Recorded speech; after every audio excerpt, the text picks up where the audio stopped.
1965 से 1973 तक डेनी लियोन नामक एक फोटोग्राफर ने अमेरिकी मिडवेस्ट में एक मोटरसाइकिल गिरोह के सदस्यों का दस्तावेजीकरण और साक्षात्कार किया। यह फिल्म 1969 में शिकागो से शुरू होने वाले उनके अनुभवों पर आधारित है। बेनी क्रॉस एक अभिमानी और लापरवाह बाइकर है जिसका एक बार में दो पुरुषों द्वारा सामना किया जाता है क्योंकि वह अपने क्लब द वेंडल्स की जैकेट पहने हुए है। जब वह अपने रंगों को हटाने से इनकार करता है, बाइकर्स द्वारा उनके प्रतीक चिन्ह को संदर्भित करने के लिए इस्तेमाल किया जाने वाला शब्द पुरुष उसे बार से बाहर निकाल देते हैं। बेनी तब तक सजा सहन करता है जब तक वह अपनी मोटरसाइकिल को नहीं छूता है, जिस बिंदु पर वह अपने हमलावरों में से एक पर छिपे हुए चाकू से हमला करता है, इससे ठीक पहले कि वह मारा जाता है। कहानी फिर 1965 में, एक वर्ष से भी कम समय पहले, जब वह एक मित्र की मदद करने के लिए बार में गई तो उसकी मुलाकात कुछ उपद्रवी सदस्यों से हुई, जिनमें से अधिकांश ने उसके साथ विभिन्न तरीकों से छेड़खानी की।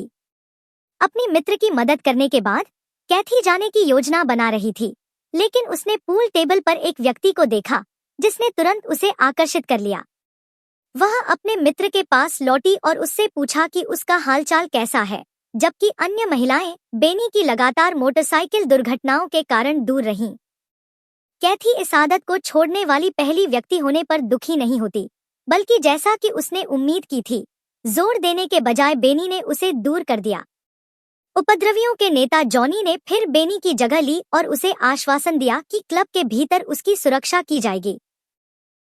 इस टिप्पणी से विचलित होकर कैटी बार से बाहर निकल गई और बस स्टॉप पर बेनी को बाहर आते और अपनी बाइक पर बैठते देखने बेनी की बाइक पर भागने के लिए जब वह हाईवे पर तेजी से जा रहा था, उसने देखा कि अन्य साइकिल चालक उसके साथ मिलकर एक समूह बना रहे हैं। अंततः बेनी ने उसे उसके घर पर छोड़ दिया जहां उसका प्रेमी इंतजार कर रहा था, अपनी नई प्रेमिका से आश्चर्यजनक रूप से नाखुश जब उसके प्रेमी ने देखा कि बेनी पूरी रात बाहर इंतजार कर रहा था और वह अगली सुबह भी वहीं थी।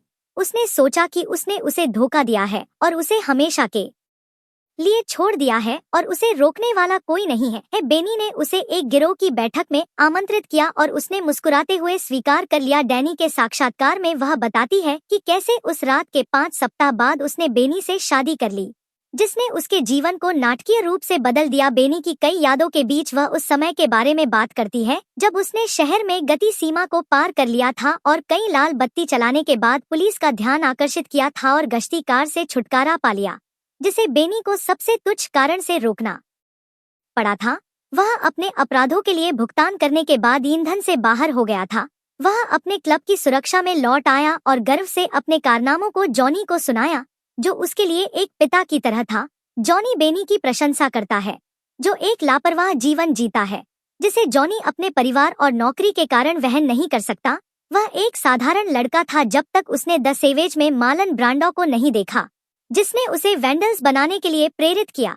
यह एक भूमिगत रेसिंग क्लब के रूप में शुरू हुआ, लेकिन समय के साथ यह अधिक व्यक्तिगत हो गया।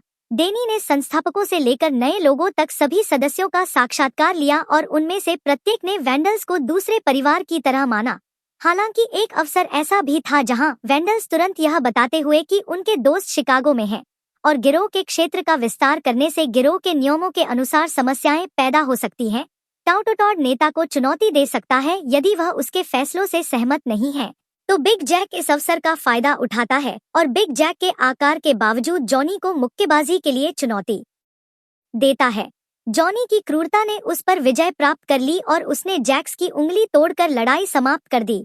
हालांकि बिग जैक के दोस्तों को क्रूर क्लब की एक शाखा खोलने की इजाजत देने के बाद जॉनी का दाहिना हाथ उसके मन के इस अचानक परिवर्तन का विरोध करता है। जॉनी उसे बताता है कि अगर किसी के पास ऐसा कोई विचार है तो वे इसे आविष्कार कर सकते हैं। इस तरह वेंडल्स शहर दर शहर नए सदस्यों को जोड़कर अपने क्षेत्र का विस्तार करते हैं। जहां भी वे गए उन्होंने अपनी उपस्थिति महसूस कराई। डेनी अपनी एक यात्रा और एक कार की खिड़की तोड़ता है। कांच का एक टुकड़ा उसके पैर में घुस जाता है। गुस्से में वह एक प्रतिद्वंद्वी बाइक सवार पर हमला करता है और उसे मार देता। अगर जॉनी ने कैटी के घर पर हस्तक्षेप नहीं किया होता, महिला ने डैनी को समझाया कि वेंडल्स अपने कई दुश्मनों के कारण कभी भी अकेले अपना रंग नहीं पहनते हैं।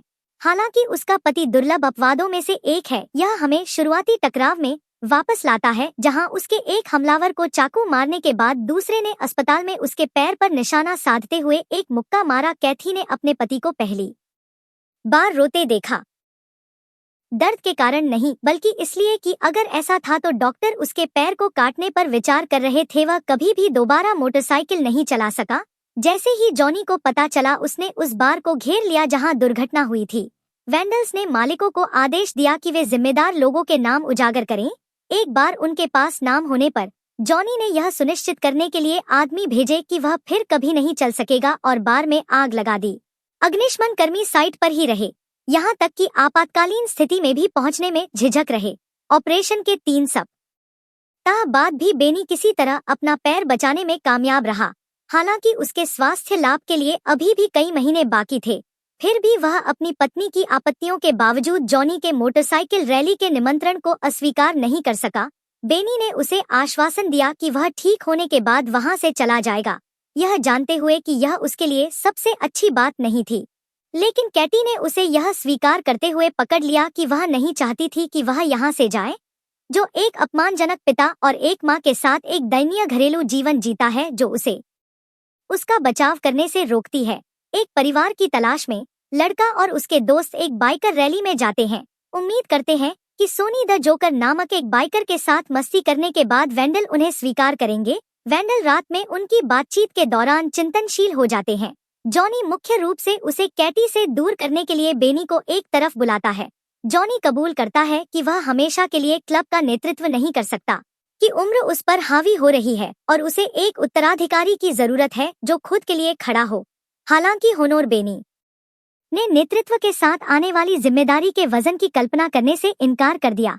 समूह चर्चा में वापस आ एक कार से टकरा गया जो कहीं से भी नहीं आई और समय पर रुकने में विफल रही, जिससे उसकी जान चली गई। व्याकुल वेंडल्स अंतिम संस्कार गृह के सामने इकट्ठा होते हैं क्योंकि ब्रूसी का परिवार उन्हें देखना नहीं चाहता। लड़का जॉनी के पास जाता है जो अभी तक अपने दुख से उबर नहीं पाया है और उसे अपने दोस्तों के साथ वेंडल्स में शामिल होने की इच्छा के बारे में बताता है। जॉनी तुरंत जवाब देता है कि वह युवा सदस्यों को स्वीकार नहीं करता है, लेकिन वह उसे एक शाम अपनी अनुकूलित मोटरसाइकिल देखने के लिए मना लेता है। कुछ ज्यादा शराब पीने के बाद जॉनी लड़के से कहता है कि अगर वह वास्तव में वेंडल्स में शामिल होना चाहता है तो उसे अपने दोस्तों को बिना सोचे समझे छोड़ देना चाहिए। लड़का क्लब की ओर जाता है। जॉनी उसे अचानक रोक देता है, यह खुलासा करते हुए कि यह एक परीक्षा थी जो बुरी तरह विफल रही।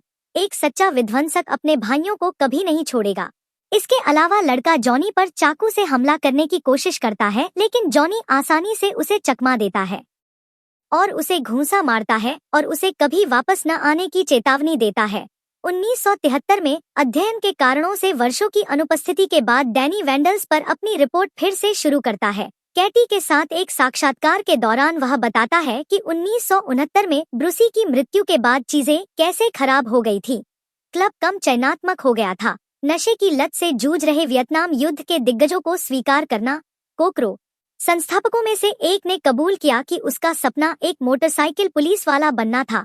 क्रोधित नए सदस्य उसे देशद्रोही कहते हैं और उसे पीटना शुरू कर देते हैं। जब बेनी और पुराने सदस्य उसे ले जाते हैं, वे कॉकरोच को अस्पताल ले जाते हैं। दुर्भावनापूर्ण इरादों के साथ फंस गया। सौभाग्य से जॉनी और सनी कैटी को बचाने के लिए समय पर पहुंच जाते हैं, जो कॉकरोच को वापस लाने के बाद अपने पति के बारे में पूछती रहती है। जॉनी को क्लब छोड़ने की इच्छा व्यक्त करता है, इस डर से कि नए सदस्य उसे मार देंगे।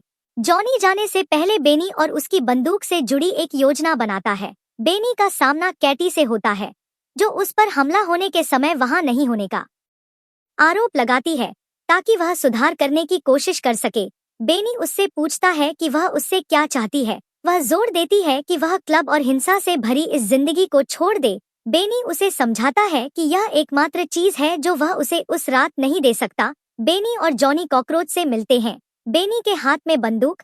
जॉनी काफर को गोली मारता है ताकि ऐसा लगे कि उसे लूट लिया गया है, जिससे उसे शहर से भागने का एक कारण मिल। हालांकि बेनी यह स्पष्ट करता है कि उसने कभी किसी से कुछ नहीं मांगा है और वह किसी से कुछ भी उम्मीद नहीं करता है। यह बस उसके स्वभाव में नहीं है और यह कभी नहीं होगा। वह अपनी मोटरसाइकिल पर सवार होकर 1961 में एक अज्ञात गंतव्य के लिए निकल जाता है। 11 लड़का अब मिल्वुकेट शाखा का पूर्ण सदस्य बनकर वेंडल्स के मुख्यालय में लौटता है, जिससे उसे बैठक से पहले समूह के नेतृत्व के लिए जॉनी को चुनौती देने का अधिकार मिल जाता है। जॉनी कैटी के यहाँ रुकता है और पूछता है कि क्या बेनी वापस आ गया है, लेकिन दुर्भाग्य से वह वापस नहीं आया है। जब समय आता है तो जॉनी उस लड़के का सामना चाकू से करता है, जैसा कि उन्होंने सहमति व्यक्त की थी। हालांकि लड़के ने जॉनी को गोली मारकर सभी को चौंका दिया। संस्थापक सदस्य यह दृश्य देखते हैं, यह जानकर भयभीत हो जाते हैं कि अब उनके नेतृत्व में प्रभारी लड़के के साथ वे कुछ नहीं कर सकते। वेंडल्स एक बड़े आपराधिक गिरोह में बदल जाते हैं, जो नशीली दवाओं के कारोबार और हत्या में शामिल होते हैं। कुछ मूल सदस्य नए नेता के साथ हो जाते हैं, जबकि अन्य सामान्य जीवन जीने के लिए क्लब छोड़ देते हैं। जॉनी की मौत की खबर सुनकर बेनी घर लौटता है और कैटी की बाहों में गिर जाता है। फिर यह जोड़ा फ्लोरिडा चला जाता है, जहां बेनी अपने चचेरे भाई के साथ एक मैकेनिक के रूप में काम करना शुरू करता है। कैटी डैनी के साथ अपने साक्षात्कार का समापन उसे यह आश्वासन देकर करती है कि उसकी मैरी ने आज क्लब छोड़ने के बाद से मोटरसाइकिल नहीं चलाई है। जब भी वह मोटरसाइकिलों के बारे में सुनता है तो बेनी केवल उदास होकर मुस्कुराता है।